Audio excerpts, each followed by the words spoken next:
I'm Tania Grace KNUCKEY and I'm a textile designer, and I have a scarf collection that I bring out every year, sometimes even two.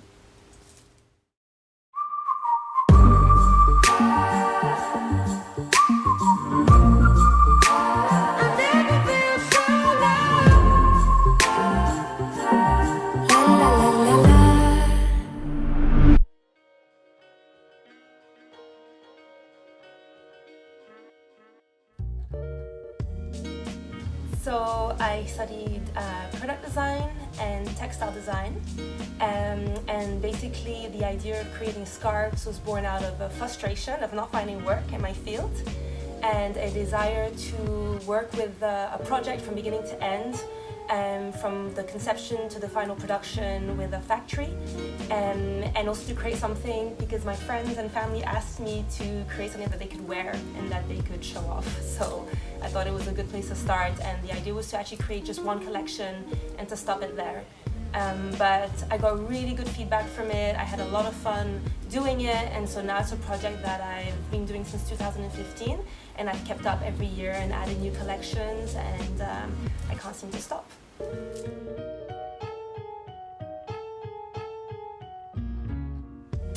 So I'm inspired from, I love animals, I love nature, I love fantastical creatures, I like games, I like sci-fi and kind of worlds that don't exist. I like creating my own environment, and the scarves are really an opportunity for me to show all that.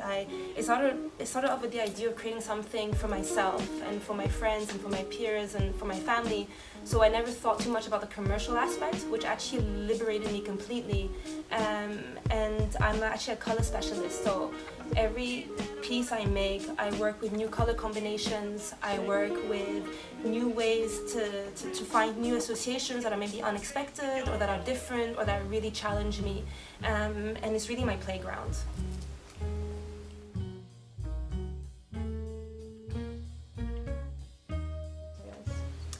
So the details are extremely important. My aesthetic is very handmade.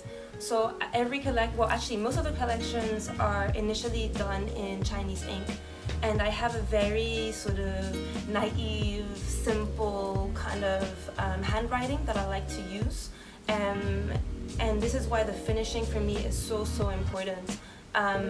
It really has to be perfect. So everything is actually manufactured in France, and it has a hand finishing for the hands. I'm very particular about details. I'm very particular about colors. I make ridiculous back and forth with the factory I work with, and they're incredibly patient with me because I never bring out a piece unless I'm happy with it. For example, the latest collection, the one I'm wearing now, is supposed to have 3 pieces, 3 different illustrations with 3 different color families, and the 3rd piece is 6 months late because I just couldn't get the colors right. So if it's not right, I don't bring it out, and I don't care about the delays, and the shops will just have to wait. So very particular about color and about the detailing of it. And as for the material, I started off always working in silk because I really love the pop of color on silk. I haven't yet worked with other materials, and it's definitely something I'd like to delve into for the future collections.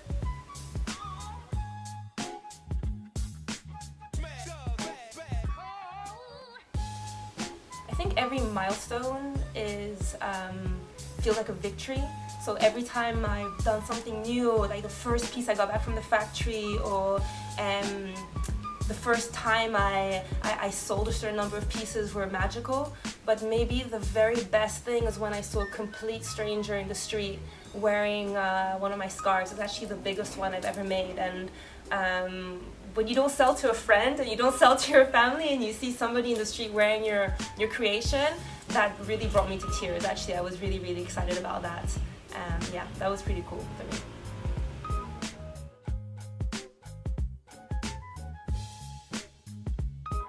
So I create a collection or 2 a year, and there's usually always 3 to 4 different stories, illustrated stories, with every time a different color story. And the themes are always very different and vast. I have this collection, which was actually some illustrations I did for a game company, and then I reused some of the prints I did for them and turned them into scarves. So it was all about, this one's called Soft Beast. It's a Soft Beast collection. And I was really inspired by just fantastical creatures, and in this case, this idea that nobody really likes snakes or worms, and I love using things that I don't think people will like, and creating them into something hopefully beautiful that others might like. There's also this one called Nikki. And Nikki is particular because it is a painting in Chinese ink, and then it is a lithography in the background. So inside this, you see like a lithography which I reused. And I'm always really, really particular that the scarves are asymmetrical, so that no matter how you fold them, you always have different patterns that you can wear, and it always looks like a slightly different scarf. So that's always really important. And these are quite classical sizes. So this is about 1 meter by 1 meter squares. And then I have some which are completely different and very long, like this one, which is from the Ocean collection, and it's called Chien Sirène, as you can see from the typography.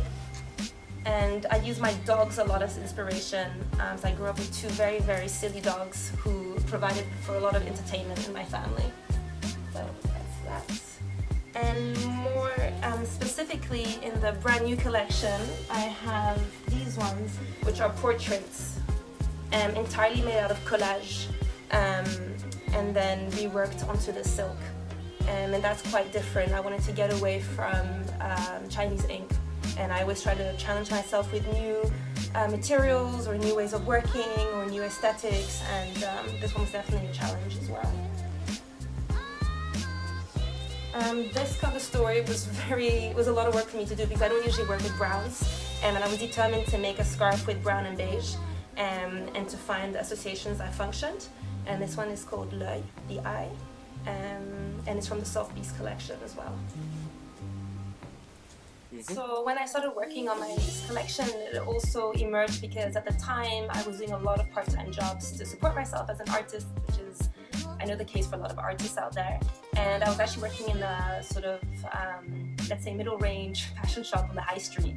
And I was incredibly frustrated with the low-quality items that we were selling, and it really broke my heart to even hear clients coming in and saying that they wanted a t-shirt, for example, that they could throw in a year. And it actually made me really angry, knowing that the textile industry is a very polluting industry. And so I wanted to create something that was more of a luxury item, but a luxury item in the sense of something that you could pass on to your family and that you would keep. I'm the only girl of 5 brothers, and I received a lot of things from my grandparents, my grandmothers, and my mother, jewelry, scarves, and I love the idea of passing something on. So every piece is actually signed with the date on it, so you can always trace it back to the creation, which is quite important for me. But more importantly, I really believe in being creative and continuously creating something. I don't believe in blind profits, and so actually every collection is a limited edition of between 15 and 30 pieces, which is extremely little for a fashion brand. Usually people, I think it's about 100 of these pieces.